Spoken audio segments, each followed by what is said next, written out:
श्रीगुरुभ्यो नमः। हरि ओम।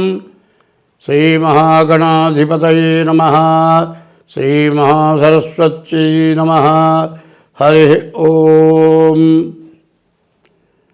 वंदे शंभुमापतिं सुरगुरुं वंदे जगत्कारणो वंदे पन्नगभूषणो मृगधरो वंदे पशूनां पतिं वंदे सूर्यशशाङ्कवक्निनयनं वंदे मुकुन्दप्रियमो वंदे भक्तजनाश्रयं च वरदं वंदे शिवं शङ्करं क्षोणितलंबुनन्निन्नुदुरु शोकगमृक्किमुतिन्तु सैकतश्रेणिकी जंचरीकसैभव सुन्दरवेणिकी रक्षितामरश्रेणिकी दोजजात भव चित्तवशीकरणैकवाणिकन् वाणिकी अक्षदाम सुखवादिज पुस्तुकरम्यपाणिकन् 2025 ఆగస్టు నెల 4వ రాశి కర్కాటక రాశి. ఈ కర్కాటక రాశి ఫలితాలు ఇప్పుడు చెప్పుకుందాం.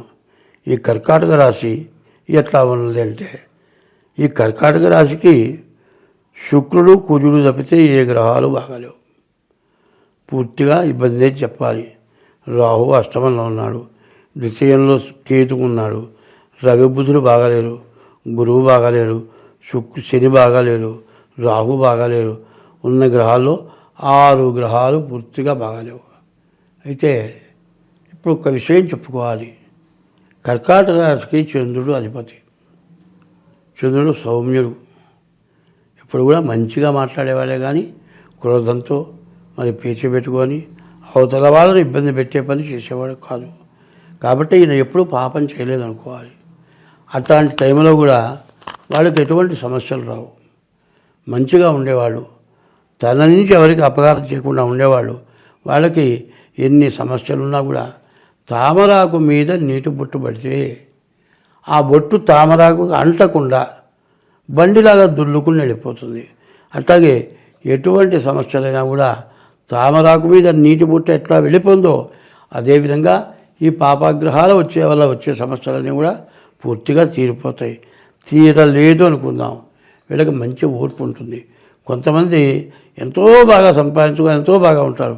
కాస్త కష్టం వచ్చేవాడికి అమ్మో ఇక నేను బతకని చచ్చిపోతా, నా వల్ల కాదు, నేను చేయలేను, బదాన పడి ఇంట్లో పడి కేకలు పెట్టి మెంటలు తెచ్చుకొని గందరగోళం అవుతారు. అంటే అది కాస్త ఆలోచన తక్కువ వాడు. ఈయన ఆలోచన గలవాడు. కర్కాటక రాశికి మరి చాలా విశేషమైన నక్షత్రాలు ఆశ్లేష సర్ప నక్షత్రం, మరి పుష్యమి గురువుకు సంబంధించిన నక్షత్రం, మరి మగ సింహరాశికి సంబంధించిన నక్షత్రం. ఈ 3 నక్షత్రాలు కూడా చాలా బలమైనటువంటి నక్షత్రాలు, చాలా మంచి చేసే నక్షత్రాలు. ఈ నక్షత్రాలు కూడా చెప్పాలంటే కష్టం వచ్చింది అని చెప్పాలి. ఎట్లా అంటే రాహు, శని, గురువు, రవి, కేతువు. మరి చెప్పాలంటే 6 గ్రహాలు గోచారరీత్యా పూర్తిగా బాగాలేవు. కానీ వీళ్ళు ఎప్పుడు కూడా దైవ పూజ చేయటం అలవాటు.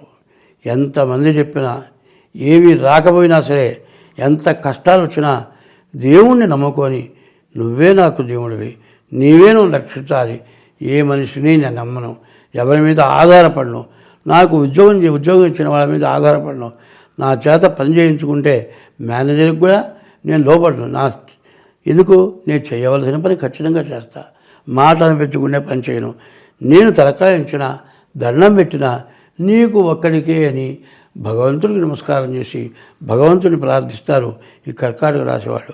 అటువంటి వాళ్ళకి ఇప్పుడు చాలా బాగాలేదు. గోచారరీత్యా చాలా కష్టాలు నష్టాలు ఎక్కువగా ఉన్నట్టుగా కనబడుతోంది. అందువల్ల మీరేం చేయాలంటే మీ డేట్ ఆఫ్ బర్త్, పుట్టిన తారీఖు, నెల, సంవత్సరం, టైము, దాని ద్వారా మీరేం చేయాలి, డేట్ ఆఫ్ బర్త్ అన్నీ కూడా మాకు వాట్సాప్లో పెట్టి తర్వాత దానికి తగిన ఫీజు చెల్లించి ఆ ఫోన్ నెంబరే వాట్సాప్, ఫోన్పే ఉంటుంది.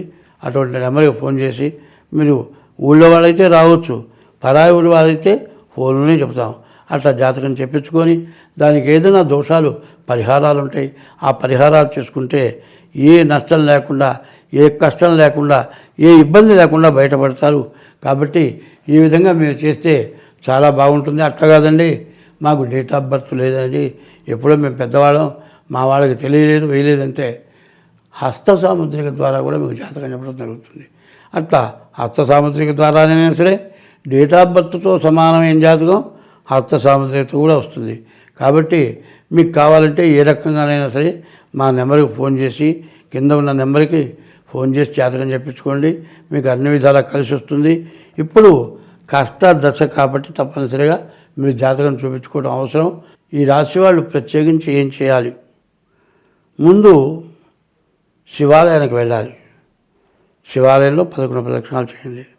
పొద్దున్నే నిద్ర లేవంగానే సూర్యుని చూసి ఉదయం బ్రహ్మస్వరూపం, ఉదయం పూట బ్రహ్మ, మధ్యాహ్నంతో మహేశ్వరం, మధ్యాహ్నం పూట పరమేశ్వరుడు, సాయంకాలే స్వయం విష్ణు, సాయంకాలం పూట విష్ణుమూర్తితో సమానం, త్రికాలం వహ దివాకరం.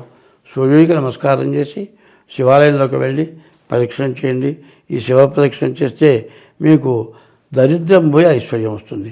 కాబట్టి ఒకటే నేను చెబుతున్నా, 60 సంవత్సరాలు కష్టపడి సంపాదించింది 60వ సంవత్సరంలో మొత్తం పోతే మళ్ళీ చిన్నప్పుడు చేసినట్టు చేసి సంపాదించగలమా? సంపాదించలేము.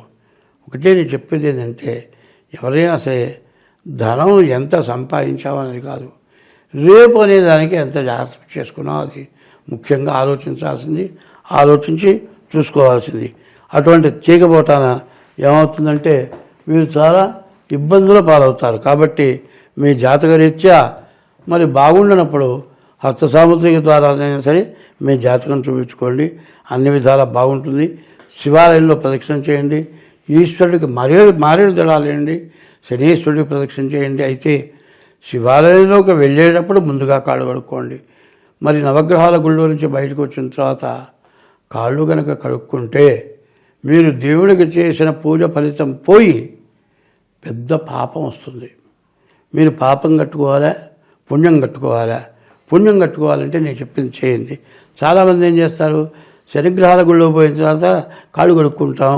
కాళ్ళు కడుక్కోవచ్చా? కడుక్కో. అట్లా తెలిసి తెలియక చెప్పే వాళ్ళ మాటలు నమ్మద్దు. నవగ్రహాల గుళ్ళోకి వెళ్ళి పూజ చేసుకొని బయటికి వచ్చిన తర్వాత కాళ్ళు కడగకూడదు. గుళ్ళో ప్రదక్షిణ అయిన తర్వాత గుళ్ళో 1 సెకండ్ కూర్చోవాలి. తర్వాత ఇంటికి పోవాలి. ఇంటికి వెళ్ళంగానే కూడా కాళ్ళు కడుక్కోకూడదు. ఇంట్లో కొంతసేపు కూర్చున్న తర్వాత ఏదైనా తొక్కామనుకుంటే కాళ్ళు కడుక్కోండి. అంతేగాని ఇట్లా చేస్తే మీకు అన్ని విధాలా బాగుంటుంది. స్వస్తి. శ్రావణ మాసం జూలై నెల 25వ తారీఖుతో శ్రావణ మాసం ప్రారంభమవుతుంది. అయితే శ్రావణ శుద్ధ పూర్ణిమకు ముందుగా వచ్చే శుక్రవారం రోజున వరలక్ష్మి వ్రతం చేయాలనుంది. పౌర్ణమి రోజే ఈసారి శుక్రవారం కలిసి వచ్చింది. పౌర్ణమి శుక్రవారం 2 కలిసి వచ్చాయి. ఇది చాలా విశేషం.